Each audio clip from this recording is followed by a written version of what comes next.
Olá, galerinha. Bom, estamos aqui agora ver se eu consigo gravar esse vídeo para vocês. Eu estou tentando desde sexta-feira, já gravei, não consigo enviar, não consigo postar no YouTube. Já dialoguei com o Neto para ver qual era o problema. O que eu fiz hoje? Eu reiniciei a câmera do celular, troquei meu cartão de memória, botei um outro cartão, uma marca melhor, e vamos ver se vai dar certo, tá? No finalzinho nós vamos saber se eu gravei, se deu certo. Tá ok, galerinha? Bom, nós falamos aí sobre a Primeira Guerra Mundial. Hoje nós temos que falar. Nós paramos aí na entrada dos Estados Unidos da guerra e a saída da Rússia. Também precisamos falar um pouquinho do Brasil, né?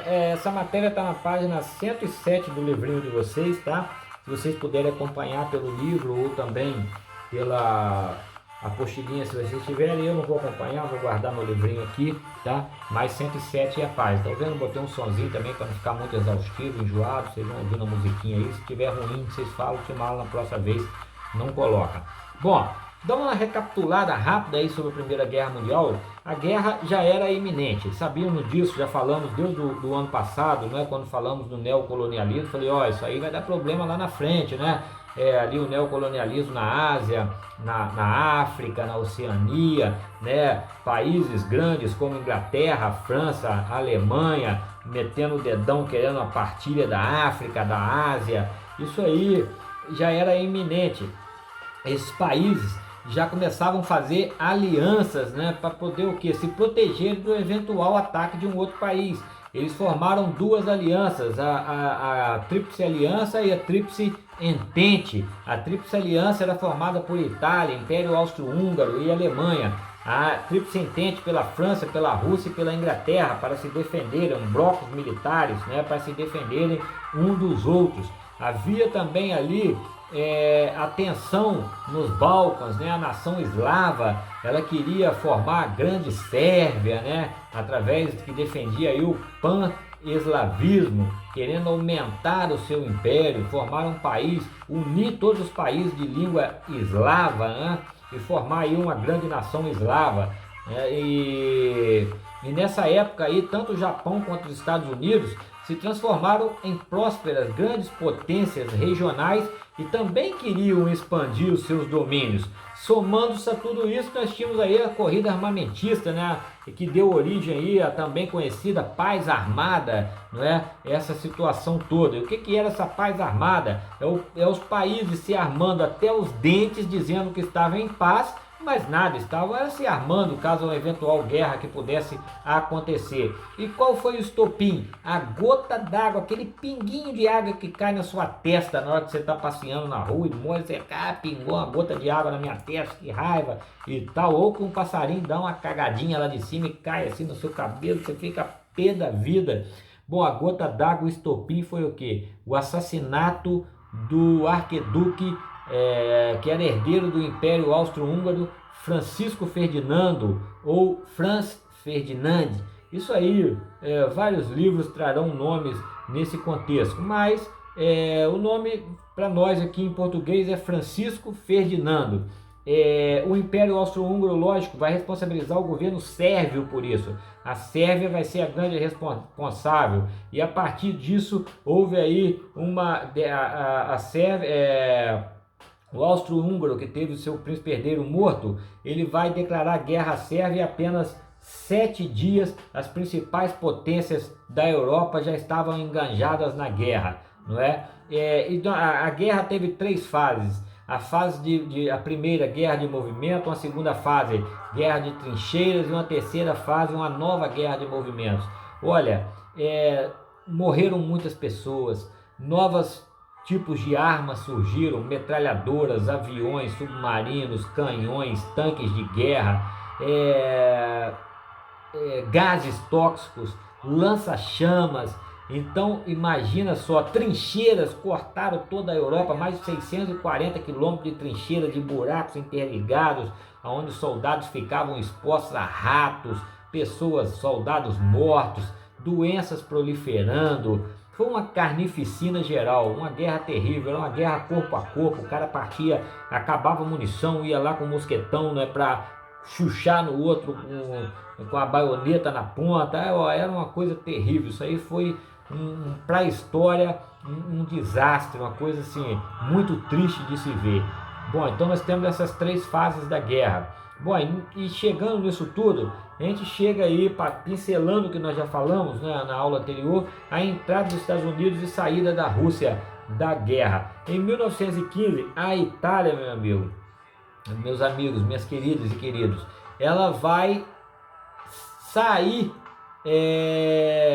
da Tríplice Aliança. Ela vai ver que a situação está ficando ruim e vai meter o pé, vai romper com a Alemanha e vai debandar por outro lado, né? Vai ser aqui uma traíra, né? Uma traidora, sai da Tríplice Aliança e se alia à Tríplice Entente. E isso não vai ser só com ela não, tá? Enquanto milhares de jovens aí morriam nas trincheiras, principalmente os russos, cara. Os russos, ó, sem brincadeira, os russos foram para a guerra sem saber o que eles iam fazer lá, não tinha nada, vou falar isso mais à frente, mas eles, ó, eram camponeses, analfabetos, tá? A Rússia era feudal, eles eram analfabetos, eles não sabiam ler nem escrever, 90% da população russa, não tinham fardamento, não tinham arma, nunca tinham pegado numa arma, a única arma que eles tinham pego até aquele dia era foice, enxada e arado, não conheciam nada, não...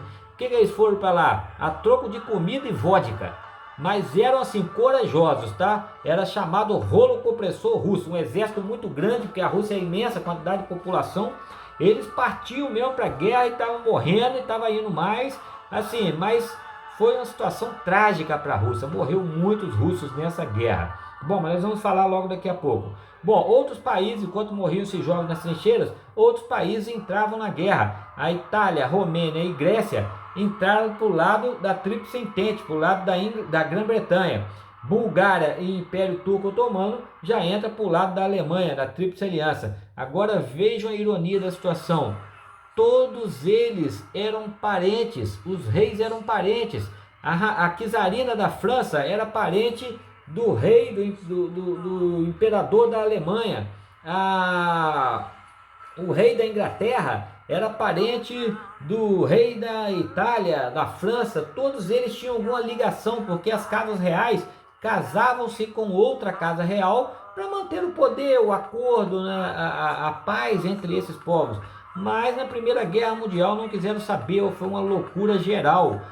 Uma coisa que misturou tudo, não quiseram saber se a da França era a irmã do alemão, se o alemão, a mulher dele era irmã do rei da Inglaterra, um ficou contra o outro e o pau quebrou, certo? E assim foi. No início de 1917, a Alemanha ela decide mudar a situação da guerra. Ela adota uma guerra submarina. E essa guerra submarina, eles passam o quê? Com seus submarinos a bombardear qualquer navio que encontrasse em águas inimigas.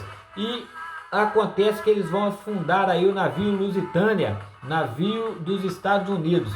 Aí muda a história. Os Estados Unidos, que até então não estavam preocupados com a guerra, só estavam sim preocupados em quê? Em dinheiro. Eles forneciam matéria-prima para fomentar a guerra, mandavam comida, roupa, vendiam armas, então eles estavam lucrando com isso. Mas aí a partir do momento que eles têm o seu navio Lusitânia afundada pelos alemães, eles falam, opa, a gente até agora não quis participar da guerra, a guerra está lá em outro continente, mas não, agora nós vamos. Aí os Estados Unidos manda navios e soldados para lá para participar da guerra. O mesmo vai acontecer o quê? Com o Brasil. O Brasil vai ter um navio seu de cargueiro, né? Afundado, o navio Paraná, e afundado pelos alemães. Só que tem um porém, os Estados Unidos o Brasil alinhado aos Estados Unidos vai participar da guerra. Só que o Brasil não tinha nada. Participar, não tinha um exército, não tinha armamento, tudo obsoleto também. Né? Para você trocar por miúdos aí, o Brasil tinha 40 anos que ele havia se tornado uma república, né? Passava por problemas, né? Em 1918, 30 anos, vamos botar assim. E o Brasil não tinha armamento para isso, navios, mas mesmo assim ele envia para lá. Foi uma ajuda pontual na guerra. Ele vai mandar para lá 7 navios, dentre esses 7, 3 contra-torpedeiros e 4 fragatas. Não é? Vai mandar também pessoas, enfermeiras e enfermeiros médicos para trabalhar no campo de batalha, para poder ajudar os feridos. E vai contribuir, lógico, com insumos agrícolas e com comida, enviando para lá. Para nós aqui, o que foi benéfico? Porque o Brasil teve a guerra teve para nós aqui implicações significativas na nossa economia. Lá na Europa, a retração econômica foi muito grande por causa da guerra. E isso, as indústrias europeias, ela acaba abrindo portas para que o parque industrial se desenvolvesse aqui no Brasil. Houve uma retração das indústrias da Europa e o Brasil então monta um parque industrial para poder fornecer a matéria-prima que necessitava na Europa. Bom, enquanto isso, na Rússia, né, também em 1917 até 1918, estava aí num processo de revolução socialista, revolução russa, liderada pelo Vladimir Lenin e também por Stalin, né, que eram os dois cabeças da revolução. E o que eles fazem? Eles argumentam que a Primeira Guerra Mundial era uma guerra imperialista e a Rússia não tinha que participar dessa guerra. E eles já se encontravam esgotados, né? Os soldados russos não tinham mais condições de lutar, morriam aos milhares, não tinha farda, não tinha arma, não tinha nada. E o que o líder da Rússia faz? Visando resolver o problema revolução interna. Ele vai lá, assina um acordo de paz em separado com a Alemanha, pega e fala, ó, vocês não vão atacar a Rússia, nós não vamos atacar vocês, recolhe os soldados, vai resolver o problema interno, nós vamos estudar isso mais à frente. E assim a Rússia sai da guerra e deixa o pau quebrar lá. O que nós temos de saldo trágico da Primeira Guerra Mundial? Bom, a guerra deixou cerca de 9 milhões e 500 mil mortos, 20 milhões de mutilados, sem pernas, sem braços, surdos, cegos, mutilação em geral, e dezenas de milhares de órfãos. Pais e mães morreram na guerra, aquele monte de crianças sem ter pais e mães, e a quantidade de refugiados, milhares também. Terminada a guerra, o presidente americano Woodrow Wilson, ele propõe aí um acordo de paz conhecido como os 14 pontos de Wilson. Esse acordo defendia a ideia aí de não ter tido vencedores da guerra, nem a Tríplice Aliança, nem a Tríplice Entente. Seria aí um empate técnico, digamos assim, entre essas duas alianças. Bom, e o direito de cada povo escolher o seu próprio destino, escolher o que seria feito da vida deles. Lógico que as nações vencedoras não iriam aceitar, não é, essa situação, esses 12 pontos de Wilson, 14 pontos de Wilson, e vão aprovar aí uma paz imposta pelos vencedores por meio de vários tratados. E o principal tratado foi o Tratado de Versalhes, tá? E esse Tratado de Versalhes vai humilhar muito a Alemanha. Ela obrigava a Alemanha a fazer o quê? Restituir a região da Alsácia-Lorena à França, que havia sido conquistada lá atrás, na época do neocolonialismo. Essa região era rica em minério, então foi devolvida para a França. Também a Alemanha ficou obrigada a ceder, dar aos vencedores todos os seus direitos sobre as colônias ultramarinas, as colônias na África e em outras partes do mundo. Também a Alemanha tinha que entregar para a França a propriedade absoluta com direito total de exploração das minas de carvão situadas na bacia do rio Sarre. Olha só, carvão na época era o que movia os navios a vapor, trens a vapor, não é? Tudo isso era um minério da época. E também deviam pagar seus adversários, né, todos eles, uma indenização bilionária, cerca de 33 bilhões de dólares. E o pior, a Alemanha não podia ter aviação militar, não poderia ter artilharia pesadas como canhões, metralhadoras, não poderia ter submarinos e entregar parte dos seus navios mercantes, os navios que transportavam mercadorias de outros países para a Alemanha. E também não poderia ter um exército superior a 100 mil homens. Olha o tamanho da Alemanha com um exército de 100 mil soldados. Para quê? Para não promover outra guerra. Bom, isso aí, vai ficar entalado na garganta dos alemães. Tinha um porém, teve um cara que lutou nessa guerra, foi condecorado com a Cruz de Ferro, a maior condecoração alemã. Esse carinha era chamado de Adolf Hitler. Esse cara, Adolf Hitler, ele lutou na Primeira Guerra Mundial e ele viu e sentiu na pele a vergonha, a humilhação que os alemães sofreram. Considerando-se humilhados pelo Tratado de Versalhes, os alemães passaram a alimentar um ódio não é? E um desejo de vingança em relação aos vencedores, principalmente contra os franceses, não é? Esses sim ficaram assim, ó, entalados na garganta dos alemães. Esse tratado foi interpretado pelos alemães como uma traição, lançando aí a semente para um outro conflito ainda muito mais cruel do que a Primeira Guerra, a Segunda Guerra Mundial. Há um historiador inglês chamado Eric Hobsbawm. Ele escreveu vários livros e tratados, né, nos seus estudos sobre as guerras, e ele escreveu A Era das Revoluções, e ele escreve também ali sobre a guerra, a Primeira e Segunda Guerra Mundial, que isso foi uma guerra só, chamada de Guerra Total. Entre o fim da Primeira Guerra Mundial de 2018, que humilha a Alemanha, até o início da Segunda, 1940, a Alemanha foi o tempo da Alemanha se reorganizar nas mãos de Hitler, do nazismo, poder se reequipar militarmente, crescer, não é? Se tornar uma grande nação de novo e começar uma outra guerra. Por isso que ele chama de Guerra Total. Bom, do lado dos vencedores, o Japão conquistou aí várias colônias alemãs na Ásia e passou a ser uma grande potência planetária. Os Estados Unidos não podemos nem falar, saiu dali como a nação mais poderosa na época do mundo. E esses vencedores ficaram por conta aí de redesenhar o mapa da Europa. Redesenhando o mapa da Europa, originam-se aí novos estados, né, novos países como a Tchecoslováquia, a Áustria, a Hungria e a Iugoslávia. Lembre-se do Império Austro-Húngaro. Eles se separam, formam a Áustria e a Hungria. Então nós temos aí dois estados surgindo por causa da guerra, dos países perdedores. Bom, nós temos a Liga das Nações. O que é Liga das Nações? É o embrião da ONU que nós vemos aí hoje.